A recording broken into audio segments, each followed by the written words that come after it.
नहीं आउंदी। ਜੇ ਅਸੀਂ ਇਹਦੀਆਂ ਕਿਸਮਾਂ ਦੀ ਗੱਲ ਕਰੀਏ ਤਾਂ VRF ਨੂੰ ਅਸੀਂ ਇੱਥੇ 3 ਕਿਸਮਾਂ ਦੇ ਆਧਾਰ ਤੇ ਵੰਡ ਸਕਦੇ ਹਾਂ। ਇੱਕ ਸਿਸਟਮ ਵੀ ਜਿਹਦੇ ਵਿੱਚ ਅਸੀਂ ਇਕੱਲਾ ਕੂਲਿੰਗ ਕਰ ਰਹੇ ਹਾਂ, ਇੱਕ ਸਿਸਟਮ ਸਾਡਾ ਹੀਟ ਪੰਪ ਦੇ ਤੌਰ ਤੇ ਵਰਤਿਆ ਜਾ ਸਕਦਾ ਹੈ, ਇੱਕ ਸਿਸਟਮ ਹੈ ਜੋ ਸਾਡਾ ਹੀਟ ਰਿਕਵਰੀ ਸਿਸਟਮ ਹੈ।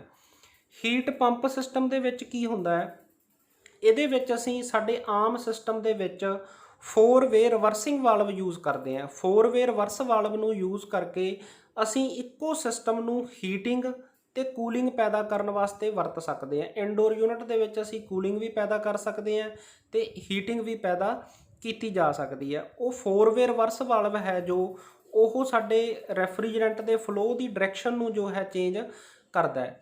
ਜਿਹੜਾ ਜਦੋਂ ਅਸੀਂ ਗੱਲ ਕਰੀਏ ਵੀ ਇਨਡੋਰ ਯੂਨਿਟ ਹੈ ਸਾਡਾ ਕੂਲਿੰਗ ਮੋਡ ਦੇ ਵਿੱਚ ਹੈ ਤਾਂ ਉਦੋਂ ਇਹ ਇਵੈਪੋਰੇਟਰ ਦੇ ਤੌਰ ਤੇ ਆਲਰੇਡੀ ਕੰਮ ਕਰ ਰਿਹਾ ਹੈ, ਪਰ ਜਦੋਂ ਉਹ ਹੀਟਿੰਗ ਮੋਡ ਦੇ ਵਿੱਚ ਹੋਊਗਾ ਤਾਂ ਸਾਡਾ ਜੋ ਅੰਦਰਲਾ ਇਨਡੋਰ ਯੂਨਿਟ ਹੈ ਉਹ ਕੰਡੈਂਸਰ ਦਾ ਕੰਮ ਕਰੂਗਾ। ਤਾਂ ਇਹਨੂੰ ਅਸੀਂ 2 ਪਾਈਪ ਸਿਸਟਮ ਵੀ ਕਹਿ ਦਿੰਦੇ ਹਾਂ, ਜਿਹਦੇ ਵਿੱਚ ਸਾਡਾ outdoor unit, indoor unit plus control system ਇਹਦੇ ਵਿੱਚ ਅਸੀਂ ਯੂਜ਼ ਕਰਦੇ ਹਾਂ। ਜਿਵੇਂ ਤੁਸੀਂ ਇਸ 'ਚ ਦੇਖ ਪਾ ਰਹੇ ਹੋ, ਇਹ ਹੀਟ ਪੰਪ ਸਿਸਟਮ ਹੈ ਜਿਹਦੇ ਵਿੱਚ ਸਾਡਾ ਆਊਟਡੋਰ ਯੂਨਿਟ ਹੈ ਉਹ ਸਾਡੇ ਵੱਖ-ਵੱਖ ਇਨਡੋਰ ਯੂਨਿਟ ਦੇ ਨਾਲ ਜੋ ਹੈ ਕਨੈਕਟ ਕੀਤਾ ਹੋਇਆ ਹੈ। ਥਰਮੋਸਟੈਟਿਕ ਆਪਣਾ ਇਲੈਕਟ੍ਰੋਨਿਕ ਐਕਸਪੈਂਸ਼ਨ ਵਾਲਵ ਇਹਦੇ 'ਚ ਲੱਗੇ ਹੋਏ ਨੇ ਸਾਡੇ, ਤੇ ਉਹਨੂੰ ਕੰਟਰੋਲ ਦੀ ਹੈਲਪ ਦੇ ਨਾਲ ਅਸੀਂ ਦੋਨੇ ਪਰਪਸ ਵਾਸਤੇ ਯੂਜ਼ ਕਰ ਸਕਦੇ ਹਾਂ। ਹੀਟਿੰਗ ਵਾਸਤੇ ਵੀ ਇਹ ਯੂਜ਼ ਹੋ ਸਕਦਾ ਸਾਡਾ ਤੇ ਕੂਲਿੰਗ ਲਈ ਵੀ ਯੂਜ਼ ਹੋ ਸਕਦਾ ਹੈ। ਉਸ ਤੋਂ ਬਾਅਦ ਅਸੀਂ ਗੱਲ ਕਰਾਂਗੇ ਸਾਡੇ ਹੀਟ ਰਿਕਵਰੀ ਸਿਸਟਮ ਦੀ। ਹੀਟ ਰਿਕਵਰੀ ਸਿਸਟਮ ਨੂੰ 3 ਜੋ ਹੈ ਪਾਈਪ ਸਿਸਟਮ ਵੀ ਕਿਹਾ ਜਾਂਦਾ ਹੈ। ਇਹਦੇ ਵਿੱਚ ਜੋ ਸਾਡੀ ਗ੍ਰੀਨ ਲਾਈਨ ਹੈ ਇਹ ਸਾਡੀ ਲਿਕੁਇਡ ਲਾਈਨ ਹੈ, ਤੇ ਜੋ ਉਸਦੀ ਬਲੂ ਲਾਈਨ ਦੇਖ ਰਹੇ ਹੋ ਸੈਂਟਰ ਦੇ ਵਿੱਚ ਉਹ ਸਾਡੀ ਸਕਸ਼ਨ ਲਾਈਨ ਹੈ, ਤੇ ਜੋ ਰੈੱਡ ਕਲਰ ਦੀ ਲਾਈਨ ਹੈ ਉਹ ਸਾਡੀ ਡਿਸਚਾਰਜ ਲਾਈਨ ਹੈ। ਤੇ ਜੋ ਸਾਡਾ ਇਹ ਹਿੱਸਾ ਹੈ ਇਹਨੂੰ ਅਸੀਂ ਬ੍ਰਾਂਚ ਕੰਟਰੋਲਰ ਬੋਲਦੇ ਹਾਂ। ਬ੍ਰਾਂਚ ਕੰਟਰੋਲਰ ਜਿਹਦੇ ਨਾਲ ਸਾਡੀ ਜੋ ਹੈ ਬ੍ਰਾਂਚ ਦੀ ਜਿਹੜੀ ਨੂੰ ਅਸੀਂ ਮਤਲਬ ਕਿ ਫਲੋ ਕਰਨਾ ਹੈ ਉਹ ਕੰਟਰੋਲ ਕੀਤਾ ਜਾਂਦਾ ਹੈ। ਹੁਣ ਜਿਵੇਂ ਤੁਸੀਂ ਇਸ 'ਚ ਦੇਖ ਰਹੇ ਹੋ ਵੀ ਸਾਡਾ ਜੋ ਇੱਕ ਯੂਨਿਟ ਹੈ ਉਹ ਕੂਲਿੰਗ ਲਈ ਯੂਜ਼ ਹੋ ਰਿਹਾ ਤੇ ਦੂਸਰਾ ਯੂਨਿਟ ਸਾਡਾ ਹੈ ਜੋ ਉਹ ਹੀਟਿੰਗ ਪਰਪਸ ਵਾਸਤੇ ਅਸੀਂ ਇੱਥੇ ਯੂਜ਼ ਕਰ ਰਹੇ ਹਾਂ। ਜੋ ਲਿਕੁਇਡ ਲਾਈਨ ਹੈ ਇਹਦੇ 'ਚ ਆਊਟਡੋਰ ਯੂਨਿਟ ਤੇ ਇਨਡੋਰ ਯੂਨਿਟ ਤੋਂ ਟੂ ਐਂਡ ਫਲੋ ਹੋ ਸਕਦਾ ਹੈ, ਮਤਲਬ ਕਿ ਆਊਟਡੋਰ ਯੂਨਿਟ ਤੋਂ ਇਨਡੋਰ ਯੂਨਿਟ ਵੱਲ ਜਾਂ ਇਨਡੋਰ ਯੂਨਿਟ ਤੋਂ ਆਊਟਡੋਰ ਯੂਨਿਟ ਵੱਲ। ਤੇ ਸਕਸ਼ਨ ਦੇ ਵਿੱਚ ਤੁਸੀਂ ਐਰੋ ਤੋਂ ਦੇਖ ਪਾ ਰਹੇ ਹੋ ਕਿ ਜੋ ਸਾਡਾ ਰੈਫਰੀਜਰੈਂਟ ਹੈ ਉਹ ਜੋ ਹੈ ਸਾਡਾ ਆਊਟਡੋਰ ਯੂਨਿਟ ਵੱਲ ਸੱਕ ਕਰ ਰਿਹਾ, ਉੱਧਰ ਮੂਵ ਕਰ ਰਿਹਾ, ਤੇ ਡਿਸਚਾਰਜ ਦੇ ਵਿੱਚ ਆਊਟਡੋਰ ਤੋਂ ਇਨਡੋਰ ਯੂਨਿਟ ਵੱਲ ਆ ਰਿਹਾ ਹੈ। ਹੁਣ ਜੋ ਕੂਲਿੰਗ ਵਾਲਾ ਹੈ ਉਹਦੇ ਵਿੱਚ ਦੇਖੋ ਤੁਸੀਂ, ਉਹਦੇ ਵਿੱਚ ਸਾਡਾ ਲਿਕੁਇਡ ਰੈਫਰੀਜਰੈਂਟ ਐਕਸਪੈਂਸ਼ਨ ਵਾਲਵ ਦੇ ਥਰੂ ਹੋ ਕੇ ਜੋ ਹੈ ਉਹਦੇ ਵਿੱਚ ਇਨਡੋਰ ਯੂਨਿਟ 'ਚ ਐਂਟਰ ਕਰ ਰਿਹਾ ਹੈ, ਤੇ ਉੱਥੋਂ ਉਹ ਕੂਲਿੰਗ ਇਫੈਕਟ ਪ੍ਰੋਡਿਊਸ ਕਰਨ ਤੋਂ ਬਾਅਦ ਫਿਰ ਦੁਬਾਰਾ ਸਕਸ਼ਨ ਲਾਈਨ ਦੇ ਨਾਲ ਅਟੈਚ ਹੋ ਰਿਹਾ। ਜੋ ਡਿਸਚਾਰਜ ਲਾਈਨ ਦਾ ਇਹਦੇ ਵਿੱਚ ਬ੍ਰਾਂਚ ਕੰਟਰੋਲਰ ਤੋਂ ਦੇਖੋ ਤੁਸੀਂ ਡਾਟਡ ਲਾਈਨ ਦਿਖਾਈ ਹੋਈ ਹੈ ਕਿ ਉਹਦਾ ਫਲੋ ਨਹੀਂ ਹੋ ਰਿਹਾ। ਹੀਟਿੰਗ ਮੋਡ ਦੇ ਵਿੱਚ ਦੇਖੋ ਜੋ ਸਾਡੇ ਆਊਟਡੋਰ ਯੂਨਿਟ ਤੋਂ ਡਿਸਚਾਰਜ ਆ ਰਹੀ ਹੈ ਉਸ ਨੂੰ ਅਸੀਂ ਬ੍ਰਾਂਚ ਕੰਟਰੋਲਰ ਤੋਂ ਇਹਦੇ ਵਿੱਚ ਕੀਤਾ ਹੋਇਆ। ਉਸ ਤੋਂ ਬਾਅਦ ਫਿਰ ਉਹ ਜਦੋਂ ਆਪਣੀ ਹੀਟ ਉੱਥੇ ਰਿਜੈਕਟ ਕਰੂਗਾ ਤਾਂ ਲਿਕੁਇਡ ਦੇ ਵਿੱਚ ਕਨਵਰਟ ਹੋਣ ਤੋਂ ਬਾਅਦ ਫਿਰ ਉਹ ਲਿਕੁਇਡ ਲਾਈਨ ਦੇ ਥਰੂ ਸਾਡਾ ਹੈ ਜੋ ਉਹ ਆਊਟਡੋਰ ਯੂਨਿਟ 'ਚ ਜਾ ਰਿਹਾ। ਇਹ ਸਾਰਾ ਜੋ ਇਹਦੇ ਵਿੱਚ ਫਲੋ ਹੈ ਉਹ ਟੈਂਪਰੇਚਰ ਦੇ ਅਕੋਰਡਿੰਗ ਜੋ ਹੈ ਉਹ ਕੀਤਾ ਜਾਂਦਾ। ਤਾਂ ਇਸ ਸਿਸਟਮ ਨੂੰ ਅਸੀਂ ਵੱਖ-ਵੱਖ ਰੂਮ ਦੇ ਵਿੱਚ, ਸਪੋਜ਼ ਕਰੋ ਸਾਨੂੰ ਇੱਕ ਰੂਮ ਦੇ ਵਿੱਚ ਹੀਟਿੰਗ ਚਾਹੀਦੀ ਹੈ, ਇੱਕ ਦੇ ਵਿੱਚ ਕੂਲਿੰਗ ਚਾਹੀਦੀ ਹੈ, ਤਾਂ ਸਾਈਮਲਟੇਨੀਅਸਲੀ ਅਸੀਂ ਉੱਥੇ ਇਹ ਹੀਟ ਰਿਕਵਰੀ ਯੂਨਿਟ ਹੈ ਜੋ ਉਹਦੀ ਵਰਤੋਂ ਕਰ ਸਕਦੇ ਹਾਂ। ਪਰ ਹੀਟ ਪੰਪ ਨਾਲ ਸਿਰਫ ਅਸੀਂ ਇੱਕ ਚੀਜ਼ ਕਰ ਸਕਦੇ ਹਾਂ, ਚਾਹੇ ਤਾਂ ਸਾਰੇ ਯੂਨਿਟਸ ਦੇ ਵਿੱਚ ਹੀਟਿੰਗ ਪ੍ਰੋਡਿਊਸ ਕਰ ਸਕਦੇ ਹਾਂ ਜਾਂ ਸਾਰੇ ਯੂਨਿਟਸ ਦੇ ਵਿੱਚ ਅਸੀਂ ਕੂਲਿੰਗ ਕਰ ਸਕਦੇ ਹਾਂ। ਪਰ ਹੀਟ ਰਿਕਵਰੀ ਸਿਸਟਮ ਦੇ ਨਾਲ ਅਸੀਂ ਵੱਖ-ਵੱਖ ਯੂਨਿਟਸ ਦੇ ਵਿੱਚ ਸਾਡੀ ਰਿਕੁਆਇਰਮੈਂਟ ਦੇ ਅਕੋਰਡਿੰਗਲੀ ਉਹਦੇ ਵਿੱਚ ਹੀਟਿੰਗ ਤੇ ਕੂਲਿੰਗ ਜੋ ਹੈ ਸਾਈਮਲਟੇਨੀਅਸਲੀ ਪ੍ਰੋਡਿਊਸ ਕੀਤੀ ਜਾ ਸਕਦੀ ਹੈ। ਇਸੇ ਤਰ੍ਹਾਂ ਅਲੱਗ-ਅਲੱਗ ਕੰਪਨੀਆਂ ਦੀ ਮੈਨੂਫੈਕਚਰਿੰਗ ਦੇ ਉੱਤੇ ਹੈ। ਜਿਵੇਂ ਅਸੀਂ ਪਿਛਲਾ ਸਿਸਟਮ ਦੇਖਿਆ ਉਹਨੂੰ ਅਸੀਂ 3 ਪਾਈਪ ਸਿਸਟਮ ਕਹਿੰਦੇ ਹਾਂ। ਇਸੇ ਤਰ੍ਹਾਂ 2 ਪਾਈਪ ਸਿਸਟਮ ਬ੍ਰਾਂਚ ਕੰਟਰੋਲਰ ਦੇ ਨਾਲ ਵੀ ਜੋ ਹੈ ਹੀਟਿੰਗ ਤੇ ਕੂਲਿੰਗ ਸਾਈਮਲਟੇਨੀਅਸਲੀ ਪ੍ਰਾਪਤ ਕੀਤੀ ਜਾ ਸਕਦੀ ਹੈ। ਜਿਵੇਂ ਤੁਸੀਂ ਇਹਦੇ 'ਚ ਦੇਖ ਰਹੇ ਹੋ ਕਿ 2 ਪਾਈਪ ਸਿਸਟਮ ਹੈ, ਜੋ ਆਊਟਡੋਰ ਯੂਨਿਟ ਤੋਂ ਸਾਡੀਆਂ 2 ਪਾਈਪਸ ਆ ਰਹੀਆਂ ਨੇ, ਇੱਕ ਸਾਡੀ ਸਕਸ਼ਨ ਹੈ ਤੇ ਇੱਕ ਡਿਸਚਾਰਜ ਹੈ। ਡਿਸਚਾਰਜ ਨੂੰ ਜੋ ਬ੍ਰਾਂਚ ਕੰਟਰੋਲਰ ਦੇ ਨਾਲ ਸਪਰੇਟਰ ਦੇ ਵਿੱਚ ਅਸੀਂ ਲਗਾਇਆ ਹੋਇਆ, ਜਿਹਦੇ ਵਿੱਚ ਟੈਂਪਰੇਚਰ ਦੇ ਅਕੋਰਡਿੰਗ ਲਿਕੁਇਡ ਤੇ ਗੈਸ ਦੀ ਜੋ ਹੈ ਸਪਰੇਸ਼ਨ ਹੁੰਦੀ ਹੈ। ਜਿਹੜਾ ਸਾਡਾ ਹੀਟਿੰਗ ਮੋਡ ਦੇ ਵਿੱਚ ਯੂਨਿਟ ਹੈ ਉਹਨੂੰ ਅਸੀਂ ਗੈਸ ਦੀ ਸਪਲਾਈ ਕਰਦੇ ਹਾਂ, ਤੇ ਜੋ ਸਾਡਾ ਕੂਲਿੰਗ ਮੋਡ ਦੇ ਵਿੱਚ ਹੈ, ਮਾਈਕਰੋ ਪ੍ਰੋਸੈਸਰ ਕੰਟਰੋਲ ਦੀ ਹੈਲਪ ਨਾਲ ਉਹਨੂੰ ਲਿਕੁਇਡ ਦੇ ਵਿੱਚ ਸਪਲਾਈ ਕੀਤੀ ਜਾਂਦੀ ਹੈ। ਤੇ ਅਸੀਂ ਇੱਕ ਜੋ ਯੂਨਿਟ ਦੀ ਹੀਟ ਹੈ ਉਹਨੂੰ ਦੂਸਰੇ ਯੂਨਿਟ ਵਾਸਤੇ ਯੂਜ਼ ਕਰ ਸਕਦੇ ਹਾਂ। ਜਿਵੇਂ ਤੁਸੀਂ ਆਲਰੇਡੀ ਰੈਫਰੀਜਰੇਸ਼ਨ ਦੇ ਵਿੱਚ ਹੀਟ ਐਕਸਚੇਂਜਰ ਬਾਰੇ ਸਟੱਡੀ ਕੀਤਾ ਹੋਊਗਾ, ਤਾਂ ਹੀਟ ਐਕਸਚੇਂਜਰ ਦਾ ਜੋ ਸਿਧਾਂਤ ਹੈ ਉਹ ਅਸੀਂ ਯੂਜ਼ ਕਰ ਸਕਦੇ ਹਾਂ। ਹੀਟ ਰਿਕਵਰੀ ਸਿਸਟਮ ਤੋਂ 2 ਪਾਈਪ ਵਿੱਚ ਸਪਰੇਟਰ ਦਾ ਜੋ ਬ੍ਰਾਂਚ ਕੰਟਰੋਲਰ ਦਾ ਸਾਡਾ ਫਾਇਦਾ ਹੈ, ਉਹਦੇ ਨਾਲ ਸਾਡੀ ਜੋ ਕਾਪਰ ਦੀ ਪਾਈਪਿੰਗ ਹੈ ਉਹ ਘੱਟ ਹੁੰਦੀ ਹੈ, ਇਸ ਕਰਕੇ ਸਾਡੀ ਇੰਸਟਾਲੇਸ਼ਨ ਕਾਸਟ ਘੱਟ ਜਾਂਦੀ ਹੈ, ਕਿਉਂਕਿ ਉਹਦੇ 'ਚ ਸਾਨੂੰ 3 ਪਾਈਪ ਸਿਸਟਮ ਯੂਜ਼ ਕਰਨਾ ਪਿਆ ਸੀ ਤੇ ਇਹਦੇ ਵਿੱਚ ਅਸੀਂ 2 ਪਾਈਪ ਸਿਸਟਮ ਦੇ ਨਾਲ ਬ੍ਰਾਂਚ ਕੰਟਰੋਲਰ ਯੂਜ਼ ਕਰਕੇ ਸੇਮ ਜੋ ਪ੍ਰੋਸੈਸ ਹੈ ਅਸੀਂ ਉਹ ਪ੍ਰਾਪਤ ਕਰ ਸਕਦੇ ਹਾਂ। ਨੈਟਵਰਕ ਕੰਟਰੋਲ ਦੀ ਜੇ ਅਸੀਂ ਗੱਲ ਕਰੀਏ ਤਾਂ ਆਊਟਡੋਰ ਯੂਨਿਟ ਦਾ ਇੱਕ ਵੱਖਰਾ ਸੈਂਟਰਲ ਕੰਟਰੋਲ ਹੁੰਦਾ ਹੈ ਜਿਹੜਾ ਕਿ ਅਲੱਗ-ਅਲੱਗ ਯੂਨਿਟਸ ਨੂੰ ਕੰਟਰੋਲ ਕਰਦਾ ਹੈ, ਤੇ ਹਰੇਕ ਯੂਨਿਟ ਦਾ ਇੱਕ ਆਪਣਾ ਵੱਖਰਾ ਕੰਟਰੋਲ ਹੁੰਦਾ ਹੈ। ਹਰੇਕ ਯੂਨਿਟ ਦੇ ਵਿੱਚ ਆਪਦਾ ਐਕਸਪੈਂਸ਼ਨ ਵਾਲਵ ਹੁੰਦਾ ਹੈ ਜਿਹਦੇ ਅਕੋਰਡਿੰਗ ਉਹਦਾ ਉੱਥੇ ਕੰਟਰੋਲ ਹੁੰਦਾ ਹੈਗਾ। ਇਹਦੇ ਵਿੱਚ ਇਹ ਵੀ ਹੁੰਦਾ ਕਿ ਜੇ ਸਪੋਜ਼ ਕਰੋ ਸਾਡਾ ਇੱਕ ਇਨਡੋਰ ਯੂਨਿਟ ਦੇ ਵਿੱਚ ਕੋਈ ਫਾਲਟ ਆਉਂਦਾ ਤਾਂ ਬਾਕੀ ਯੂਨਿਟ ਸਾਡੇ ਕੰਟੀਨਿਊ ਉਸੇ ਤਰ੍ਹਾਂ ਲਗਾਤਾਰ ਚੱਲਦੇ ਰਹਿੰਦੇ ਆ।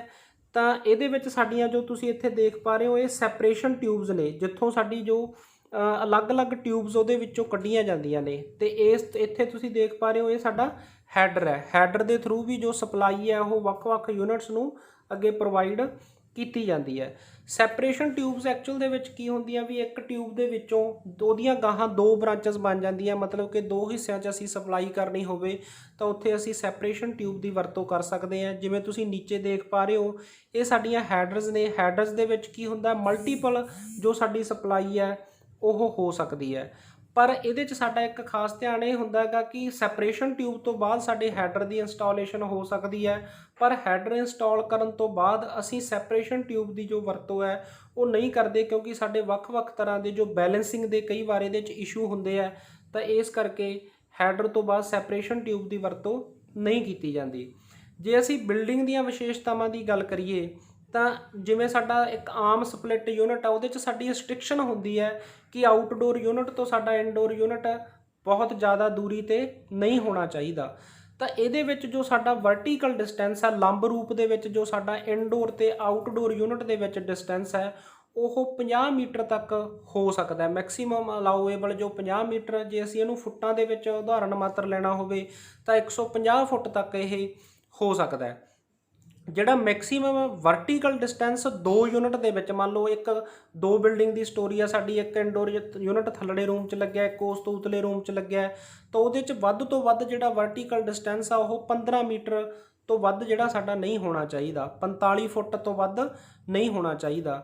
ਤੇ ਜਿਹੜੀ ਓਵਰਆਲ ਸਾਡੇ ਪਾਈਪ ਦੀ ਲੈਂਥ ਹੈ ਜਿਹੜੀ ਅਸੀਂ ਪਹਿਲਾਂ ਗੱਲ ਕੀਤੀ ਸੀ ਉਹ ਵਰਟੀਕਲ, ਕਿਉਂਕਿ ਜਦੋਂ ਅਸੀਂ ਪਾਈਪਸ ਦੀ ਇੰਸਟਾਲੇਸ਼ਨ ਕਰਦੇ ਹਾਂ ਤਾਂ ਸਾਨੂੰ ਕਿਸੇ ਜਗ੍ਹਾ ਤੋਂ ਪਾਈਪ ਬੈਂਡ ਵੀ ਕਰਨੀ ਪੈਂਦੀ ਹੈ, ਤਾਂ ਟੋਟਲ ਜਿਹੜੀ ਸਾਡੀ ਪਾਈਪਿੰਗ ਦੀ ਲੈਂਥ ਹੈ ਉਹ 180 ਮੀਟਰ ਤੋਂ ਜ਼ਿਆਦਾ ਨਹੀਂ ਹੋਣੀ ਚਾਹੀਦੀ। ਵੱਧ ਤੋਂ ਵੱਧ ਅਸੀਂ ਉਹਨੂੰ ਆਮ ਤੌਰ 'ਤੇ 500 ਤੋਂ 550 ਫੁੱਟ ਕਹਿ ਦਿੰਦੇ ਹਾਂ। 500 ਤੋਂ 550 ਫੁੱਟ ਤੋਂ ਜ਼ਿਆਦਾ ਜਿਹੜੀ ਹੈ ਉਹਦੀ ਦੂਰੀ ਨਹੀਂ ਹੋਣੀ ਚਾਹੀਦੀ, ਕਿਉਂਕਿ ਜੇ ਇਹਨਾਂ ਦੇ ਵਿੱਚ ਜ਼ਿਆਦਾ ਦੂਰੀ ਹੋਊਗੀ ਤਾਂ ਅਸੀਂ ਸਹੀ ਤਰੀਕੇ ਦਾ ਪਾਈਪ ਡਿਜ਼ਾਈਨ ਨਹੀਂ ਯੂਜ਼ ਕਰ ਰਹੇ, ਤਾਂ ਉਹਦੇ ਨਾਲ ਸਾਡੇ ਵੱਖ-ਵੱਖ ਤਰ੍ਹਾਂ ਦੇ ਪ੍ਰੈਸ਼ਰ ਲਾਸਸ ਜਿਹੜੇ ਹੈਗੇ ਆ ਉਹ ਪ੍ਰੋਡਿਊਸ ਇਹਦੇ ਵਿੱਚ ਵੀ ਹੋ ਸਕਦੇ ਆ। ਪ੍ਰੋਪਰ ਡਾਈ ਦਾ ਜਿਵੇਂ ਅਸੀਂ 3/8 ਦੀਆਂ ਟਿਊਬਸ ਆਮ ਤੌਰ 'ਤੇ ਯੂਜ਼ ਕਰਦੇ ਆ, ਉਹਨਾਂ ਦੀ ਇਹਦੇ ਵਿੱਚ ਵੀ ਵਰਤੋਂ ਕੀਤੀ ਜਾਂਦੀ ਹੈ।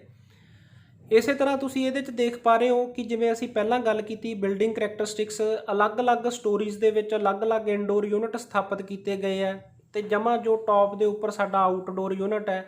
ਇਨਡੋਰ ਯੂਨਿਟ ਸਾਰਿਆਂ ਨਾਲੋਂ ਨੀਚੇ ਵਾਲੇ ਇਨਡੋਰ ਯੂਨਿਟ ਤੋਂ ਲੈ ਕੇ ਟੌਪ ਮੋਸਟ ਜੋ ਆਊਟਡੋਰ ਯੂਨਿਟ ਹੈ, ਇੱਥੇ ਸਾਡੀ ਜੋ ਉਹਦੀ ਮੈਕਸੀਮਮ ਲੈਂਥ ਵਰਟੀਕਲ ਡਿਸਟੈਂਸ ਹੈ ਉਹ 30 ਮੀਟਰ ਹੈ, ਤੇ ਇੱਕ ਜੋ ਸਾਡੇ ਇਨਡੋਰ ਯੂਨਿਟ ਤੋਂ ਦੂਸਰੇ ਇਨਡੋਰ ਯੂਨਿਟ ਤੱਕ ਸਾਡੀ ਲੰਬਾਈ ਜੋ ਉਹ 8 ਮੀਟਰ ਹੈ। ਤੇ ਉਹਦੇ ਵਿੱਚ ਤੁਸੀਂ ਦੇਖ ਪਾ ਰਹੇ ਹੋ ਜੋ ਪਾਈਪ ਦੀ ਲੈਂਥ ਸਾਨੂੰ ਸ਼ੋਅ ਕੀਤੀ ਗਈ ਹੈ, ਜੋ ਸਾਰਿਆਂ ਨਾਲੋਂ ਨੀਚੇ ਵਾਲੇ ਇਨਡੋਰ ਯੂਨਿਟ ਤੋਂ ਲੈ ਕੇ ਟੌਪ ਮੋਸਟ ਜੋ ਆਊਟਡੋਰ ਯੂਨਿਟ ਤੱਕ ਜੋ ਸਾਡੀ ਲੈਂਥ ਹੈ ਪਾਈਪਿੰਗ ਦੀ ਉਹ 120 ਮੀਟਰ ਹੈ। ਉਸੇ ਤਰ੍ਹਾਂ ਦੂਸਰੇ ਦੀ ਤੁਸੀਂ ਡਿਸਟੈਂਸ ਦੇਖ ਸਕਦੇ ਹੋ 40 ਮੀਟਰ, ਤੇ ਜਿਵੇਂ ਅਸੀਂ ਪਹਿਲਾਂ ਗੱਲ ਕੀਤੀ ਕਿ 15 ਮੀਟਰ ਤੋਂ ਵੱਧ ਉਹਦਾ ਨਹੀਂ ਹੋਣਾ ਚਾਹੀਦਾ, ਤਾਂ ਨੀਚੇ ਵਾਲੇ ਦੋਨੇ ਇਨਡੋਰ ਯੂਨਿਟ ਉਹਨਾਂ ਦੇ ਵਿੱਚ ਜੋ ਸਾਡਾ ਡਿਸਟੈਂਸ ਹੈ ਉਹ 15 ਮੀਟਰ ਹੈ। ਇਹਦੇ ਵਿੱਚ ਅਸੀਂ ਜੇ ਰੈਫਰੀਜਰੈਂਟ ਦੀ ਗੱਲ ਕਰੀਏ ਸਾਡੇ VRF ਦੇ ਵਿੱਚ, ਇਹਦੇ 'ਚ ਅਸੀਂ 410A ਜਾਂ R407 ਰੈਫਰੀਜਰੈਂਟ ਦੀ ਜਿਹੜੀ ਹੈ ਯੂਜ਼ ਕਰਦੇ ਹਾਂ। ਇਹਦੀਆਂ ਜੇ ਅਸੀਂ ਐਪਲੀਕੇਸ਼ਨਸ ਤੇ ਆਈਏ ਤਾਂ VRF ਦੀਆਂ ਐਪਲੀਕੇਸ਼ਨਸ ਮਲਟੀ ਜ਼ੋਨ ਬਿਲਡਿੰਗਸ ਦੇ ਵਿੱਚ ਹੋ ਸਕਦੀਆਂ, ਜਿਨ੍ਹਾਂ ਦੇ ਜ਼ੋਨ ਵੱਖਰੇ ਵੱਖਰੇ ਹੈ, ਜਾਂ ਕੋਈ ਇਹੋ ਜਿਹੀ ਜਗ੍ਹਾ ਇੰਡਸਟਰੀ ਹੈ ਜਿੱਥੇ ਸਾਨੂੰ ਹੀਟਿੰਗ ਤੇ ਕੂਲਿੰਗ ਦੀ ਵੇਰੀਐਂਸ ਚਾਹੀਦੀ ਹੈ। ਇੱਕ ਜਗ੍ਹਾ ਤੇ ਸਾਨੂੰ ਹੀਟਿੰਗ ਦੀ ਜ਼ਰੂਰਤ ਹੈ, ਇੱਕ ਜਗ੍ਹਾ ਤੇ ਸਾਨੂੰ ਕੂਲਿੰਗ ਦੀ ਜ਼ਰੂਰਤ ਹੈ, ਜਾਂ ਕੋਈ ਹੋਟਲਸ, ਸਕੂਲ, ਕੋਈ ਆਫਿਸ ਬਿਲਡਿੰਗਸ, ਯੂਨੀਵਰਸਿਟੀ, ਬੈਂਕਸ, ਜਿੱਥੇ ਕੋਈ ਵੱਖ-ਵੱਖ ਤਰ੍ਹਾਂ ਦੇ ਜ਼ੋਨ ਹੋਣ ਜਾਂ ਅਸੀਂ ਇਕੱਠੀ ਜੋ ਹੈ ਕੂਲਿੰਗ ਕਰਨੀ ਹੋਵੇ, ਉੱਥੇ ਅਸੀਂ ਇਹਦੀ ਵਰਤੋਂ ਕਰ ਸਕਦੇ ਹਾਂ।